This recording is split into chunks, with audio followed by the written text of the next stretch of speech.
Bienvenue sur Fragile. Pour aller encore plus loin dans votre découverte de Porquerolles, je vous propose ces prochaines semaines, en plus des invités du podcast, une petite série littéraire, le Book Club Fragile.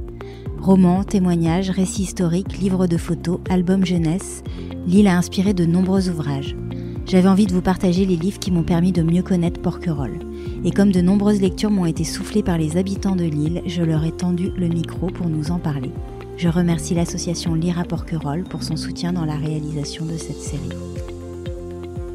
Bonjour Marie-Joséphine. Après nous avoir fait découvrir la semaine dernière le récit témoignage de Monita Richer-Fournier, tu reviens cette semaine avec la biographie d'une autre fille de François-Joseph Fournier, grande personnalité de Porquerolles qui acquit l'île de Porquerolles en 1912. Il s'agit du texte de Lélia Lebert intitulé Porquerolles, une île en cadeau de mariage. Marie-Joséphine, pourquoi avoir choisi un autre récit de vie d'une des filles de François-Joseph Fournier ? Parce que ce livre autobiographique, c'est un témoignage sensible qu'il faut lire si l'on désire connaître l'histoire récente de l'île. Tout simplement. Tout simplement. Tu peux nous dire quelques mots de son autrice, Lélia Lebert ? Lélia Lebert, c'est aussi une fille Fournier, c'est la 5e sur les enfants Fournier. Elle est décédée récemment. Elle vivait sur l'île, donc tu la voyais tous les jours faire le chemin de son domicile, surtout à l'église. On pourrait dire qu'elle a perpétué ce que sa mère a créé. Les hôtels, le tourisme. C'est un livre, c'est une biographie de sa mère. Mm-hmm. On pourrait même dire c'est la déclaration d'amour d'une fille à sa mère. Mm-hmm. Sa mère a d'ailleurs fait la couverture du livre. Donc sa mère, elle est jeune fille, elle fait la couverture du livre et elle dit c'est une île, un cadeau de mariage. Donc elle explique qui était sa mère, comment la rencontre s'est faite et finalement comment ce conte de fées que maintenant les lecteurs pensent que quand ils arrivent sur l'île, on voit une île, un cadeau de mariage, c'est un conte de fées. Et donc elle explique ce conte de fées et donc en expliquant ce conte de fées, elle nous fait rentrer en tant que spectateur dans l'intimité de la famille Fournier, c'est-à-dire de son enfance. D'abord la jeunesse et l'enfance et la jeunesse de sa mère, sa jeunesse à elle. Et elle explique comment vivait la famille. L'éducation que les parents lui ont donnée, l'importance de Porquerolles dans la famille, parce que la famille Fournier, à la lecture du livre, on découvre ils avaient aussi l'île de Porquerolles, mais ils n'avaient pas que l'île de Porquerolles. Donc les enfants naviguaient entre Porquerolles, Saint-Pré, qui se trouve à côté d'Orignol, et Paris.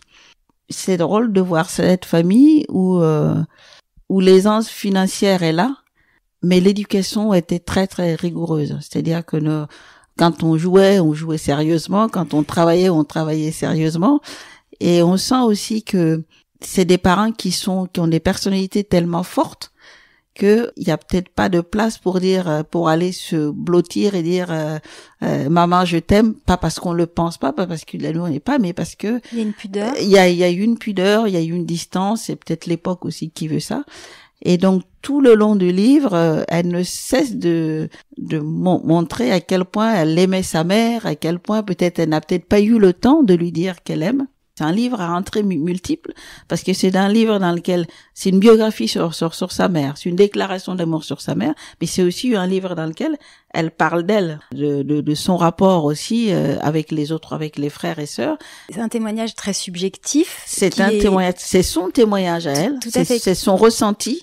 On suit son ressenti, on suit ce que sa mère lui a confié, mais c'est d'après elle, donc c'est sa voix, c'est sa vision à elle, de la même façon qu'elle explique Porquerolles, c'est-à-dire elle parle de l'île, de son ressenti. Si on devait faire un parallèle, alors les récits ne racontent pas du tout la même chose, hein. On parlait la semaine dernière de celui de Monita Fournier-Richet, où tu disais que justement il était assez exempt de sensiblerie. Ouais. En termes de tonalité, là on n'est pas du tout dans la même tonalité avec Lélia Lebert. Non, là on est dans la tonalité de l'affection, et aussi de la mère, c'est-à-dire la mère a eu une grande importance dans ce livre. Elle montre son admiration et d'ailleurs à la fin du livre, on ferme le livre en disant mais est-ce que c'est pas elle qui a perpétué en fait ce que la mère a créé? Et les hôtelleries, on dit que c'est une création de Sylvia. Toute sa vie, on a l'impression qu'elle n'a eu de cesse que de se battre pour garder ça, pour garder ce que sa mère a créé. Et si on fait un parallèle, les deux livres se complètent. 1939-1945, c'est comment une jeune fille de 20-26 ans se bat pour garder l'esprit, ce que son père a créé, c'est-à-dire une préservation des terres, une préservation une île, un cadeau de mariage. C'est effectivement le tournant qu'a pris l'île, c'est-à-dire il y a des touristes qui commencent à arriver, et comment finalement Sylvia a peut-être été visionnaire, puisque elle a fait en sorte qu'il y ait des hôtels sur l'île, puisque les touristes il y a le Langoustier, il y a Sainte-Anne, il y avait le Miramar auparavant. La transition entre une île une île agricole. On laisse une île agricole. Et finalement, après la guerre, on sent que l'île agricole se transforme peu à peu à une île touristique. Une île touristique où les gens viennent découvrir l'île. Et quand les touristes arrivent dans un endroit, il faut les loger, il faut les nourrir. Et donc, l'œuvre de Fournier continue, mais par le tourisme, et ces hôtels existent encore aujourd'hui. Et donc, en quelque sorte, on peut dire qu'elle a réussi quand même à conserver ce que sa mère a créé. Les femmes Fournier sont issues d'une lignée de femmes fortes, on dirait. C'est une lignée de femmes fortes parce que la lecture, quand on s'intéresse un peu à la famille, le Fournier c'est un personnage fort. Sylvia c'est une femme forte, très très forte. Et les filles ont hérité qui de l'un, qui de l'autre, mais de toute façon, des deux côtés, on a l'impression que la force est une constante. Voilà, c'est une constante dans la famille. Est-ce qu'il y aurait un extrait de cet ouvrage que tu voudrais nous partager?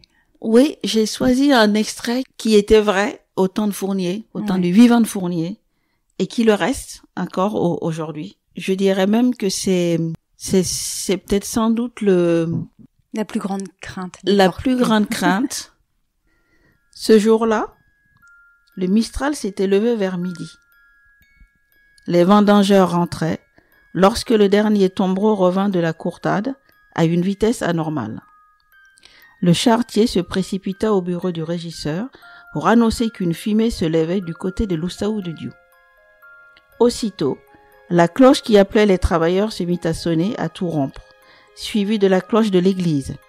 Un grand frisson courut le long de l'échine des hommes, des femmes et des adolescents qui, lâchant toute autre besogne, se précipitèrent au magasin pour prendre fourches, pelles, seaux et balais de bruyère séchée. Les charretiers avaient réattelé les chevaux, s'entassaient dans les charrettes qui partaient vers le foyer. La tonne d'eau était toujours parée. On partit vers le foyer. Chacun connaissait son rôle, qui passait les seaux, qui étouffait les brindilles avec les balais de bruyère. Un cri attira l'attention. Une pomme de pin en feu venait d'exploser et portait le feu au plus loin. La rapidité de l'intervention permit d'arrêter le nouveau foyer. Le village s'était vidé pour se porter vers l'incendie. Seules restaient les religieuses et les femmes âgées pour garder les jeunes enfants. Au bout de quelques heures, l'incendie fut circonscrit. Les hommes durs se relayaient pour veiller toute la nuit. Sans l'assistance de pompiers qualifiés, ni de véhicules d'incendie, le sinistre avait été rapidement stoppé. Grâce à une parfaite organisation, au fait que les sous-bois étaient bien entretenus et que chacun se sentait concerné et connaissait le rôle qui lui était imparti. L'incendie était une préoccupation majeure de François, qui n'avait pas oublié qu'à la fin du XIXe siècle, l'île avait brûlé d'un bout à l'autre pendant 15 jours. C'est pourquoi il l'avait partagée du nord au sud par 4 vignobles qui servaient de coupe-feu. Ouais, très intéressant sur cette crainte du feu à Porquerolles qui persiste, qui perdure. Et aujourd'hui, la première indication quand un touriste... les touristes, quand par jour de grand vent, l'île est fermée. La préfecture demande la fermeture de l'île, qui parfois certains touristes ne comprennent pas. Ont du mal à accepter qu'ils puissent traverser pour aller faire du vélo sur toute l'île ou pour aller se baigner, et qu'on leur dise non, aujourd'hui vous ne pouvez pas atteindre telle ou telle plage. Mais ce n'est pas c'est pas par caprice, c'est pas par punition, c'est parce que il suffit de peu, et que si l'île brûle, en dehors du drame humain qu'il peut y avoir, il y a aussi un drame écologique. Où est-ce qu'on peut trouver ce livre de Lélia Lebert, Marie-Joséphine? Je crois qu'il est assez compliqué à trouver. Ce livre devient rare et il mériterait d'être édité parce que en dehors du fait que ça parle de Sylvia Fournier et que ça parle de l'éducation des enfants Fournier, c'est un livre aussi qui parle de Porquerolles et des Porquerolais. Mmh. Et donc c'est deux livres qui se complètent. Et tu conseillerais de les lire dans quel ordre? Moi, je conseillerais de lire peut-être le livre de Monita en premier et de revenir sur celle de Lélia, parce que elle est plus détaillée, mais parce Lélia parle de la famille Fournier depuis la jeunesse de sa mère jusqu'à la rencontre de ses parents et jusqu'à la fin, jusqu'au décès de sa maman. Alors que Monita parle d'un événement, mais c'est assez concentré. Mais les deux livres se complètent et à mon avis, il faut les lire, les deux livres. Il y a deux points de vue très différents. Il y a deux points de vue différents, mais sur la même île, parce que Monita fait aussi une analyse de ce que, à la fin, il y a un appendice que Claudine a rajouté sur ce que l'île est devenue. Puis ces deux ouvrages qui, personnellement, pour les avoir lus l'un après l'autre également, s'éclairent mutuellement. C'est-à-dire qu'il y a des choses que l'on comprend. Ils se renvoient. Puisque c'est dans le livre, Monita parle de sa mère et de ses sœurs, et Lélia parle de sa maman et de ses sœurs aussi. Deux sœurs qui écrivent, deux tempéraments différents, mais aussi deux femmes fortes. Ouais, tout à fait. Voilà. Alors ce livre, on le trouve à la bibliothèque de Porquerolles. On le trouve à la bibliothèque de Porquerolles, au BIP. Ouais. Au bureau d'information. Au bureau d'information, au tabac.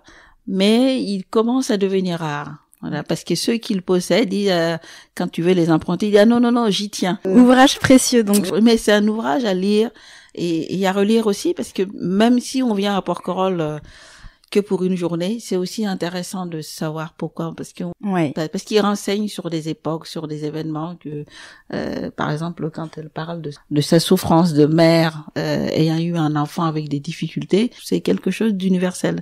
Donc c'est pas simplement un livre sur une île ou sur une femme seule, c'est un livre sur une mère, sur une femme.